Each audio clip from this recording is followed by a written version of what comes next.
Welcome to Mack Training Academy.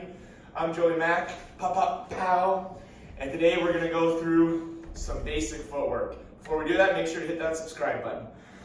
So your basic footwork is fundamental to how you're going to move. They're not a hard set rules. Everything you're going to see is generalities, and you can always bend these things, but when you're first starting out, it's good to have a set of rules that you tend to follow. And once you understand the rules and why they're in place, then you can start breaking these rules.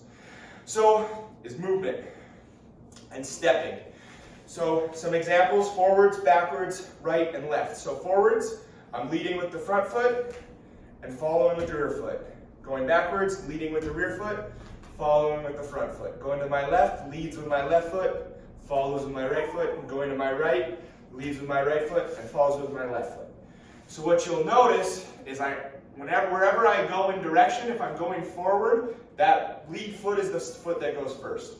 If I'm going backwards, that's my first step. So the direction you travel is always the first foot that takes the step. The second thing that you look at is the distance of travel with the first foot is always the same distance of the second foot. So you always maintain that same striking stance and same distance of foot placement. So you're always striking out of your stance. So let's look at a couple different angles. If I'm in my lead stance, typical square for me, I like to do 1 foot out and 1 foot back. So if I go forward, I lead with my front foot, and my rear foot follows and travels the same distance. I lead with my front foot, my rear foot follows that same distance. If I'm going backwards, my rear foot travels, my lead foot follows. My rear foot travels, my lead foot follows. And left and right, same thing. If I go to the right, right foot steps, left foot. If I go to my left, left foot steps, right foot. And then depending on the size of my step, the greater my step, the greater that second foot will be.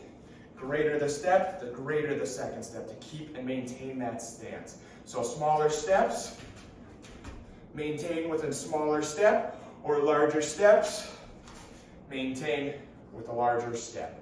And that is just a good start to get your basic fundamental footwork, so you can get in your stance, you'll be in place, stepping, stepping, stepping, okay? And then you always maintain where your distance of your feet are and how to travel along, and that's just a good rule, general rule of thumb to start in your striking stance with movement. So make sure to hit the like button, subscribe, ask any questions you might have. We'll see you next time.